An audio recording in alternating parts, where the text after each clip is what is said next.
Hey again everyone, thank you for joining me. Maybe we should talk about something else. Narcissism, or people with narcissistic personality disorder, they are a problem. We know they're a problem.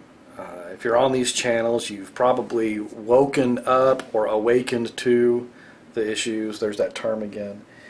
And I kind of wanted to throw something else out there that might be beneficial rather than just rehashing the same shit. Yeah, narcissists suck, okay? The narcissist system, it sucks.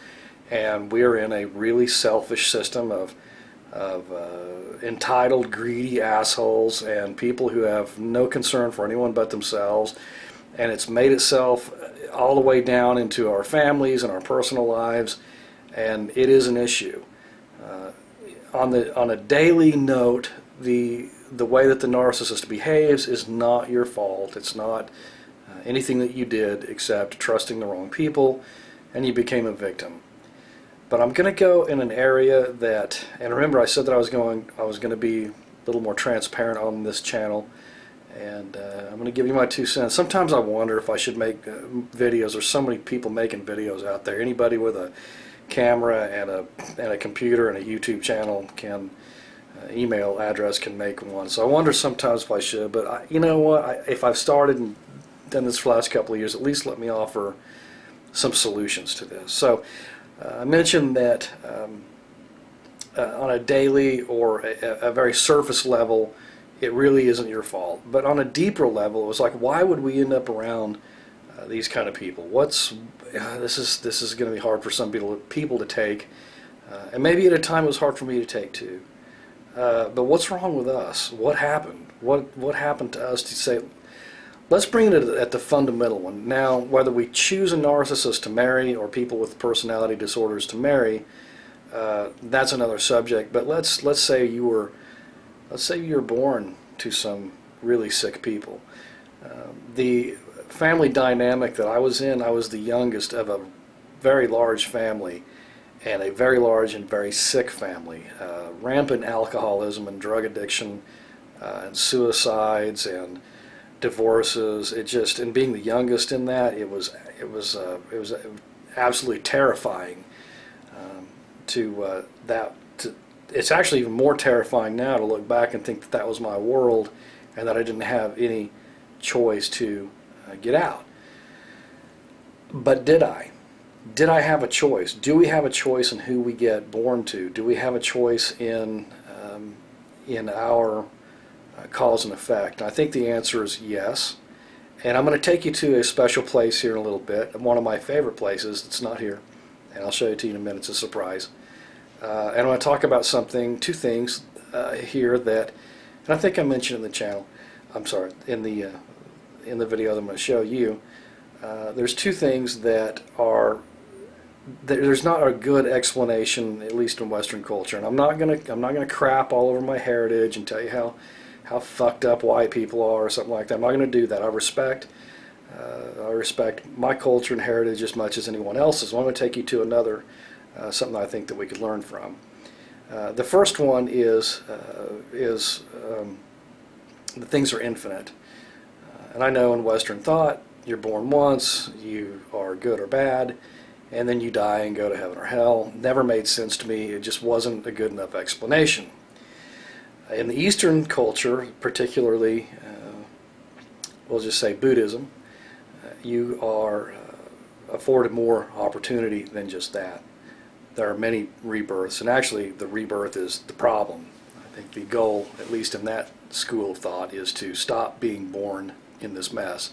Man, is it a mess. I've been looking at some other YouTube videos on here, and my God, it's hard to imagine that we actually share this planet with some of these people. Anyway, so there are reasons why we're born to the people that we're born to. The other is cause and effect, the second thing that I want to talk about. And there's not really a good Western, or at least an English word about a good English word currently that is better than karma. And I really hate to bring that word up because it's so misused, and I don't want to pretend that I'm some sort of guru or teacher, but I think I have a good understanding of karma and cause and effect. So at some point in time, we have paved our own way for our own circumstances. Okay, and so with that, let's try to find a way. Let's try to find a way out of the circumstances. Maybe maybe I can shed a little bit of light on that for you, and if you will, watch some of this with me right now.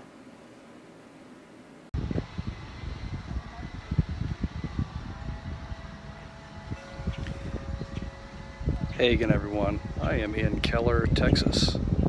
This is the Wat Keller Temple. It's an interesting place to be. Okay. Welcome back again. So, what I was trying to say is that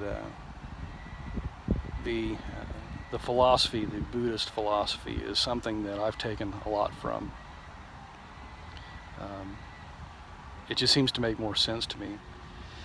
There's two things that seem to be lacking, at least in the area that I was accustomed to. And number one was that things are infinite, that things are eternal, and that would mean that we are eternal as well. It doesn't mean that you can't lose yourself. It doesn't mean that you can't be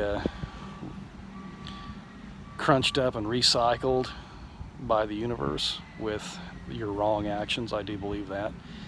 But if you have consciousness, I think that you can cultivate that consciousness into enlightenment. There you go. That you can cultivate your consciousness into enlightenment. Just being conscious of what's around you and wanting to change can start you on the road to that. That's just the way it is. Cause and effect is a good way to approach it, or a good way to explain it. Cause and effect. If you don't like the effect, then you need to stop the cause. If you don't like what you're getting, stop doing what you're doing. Pretty simple stuff, really.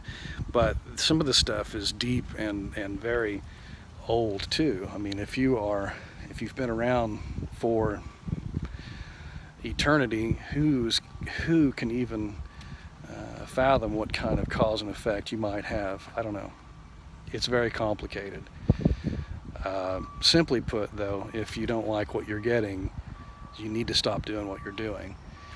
And that goes for those of us who have found ourselves around selfish people or narcissists or anything. The popular term that we for the selfish, the mundane.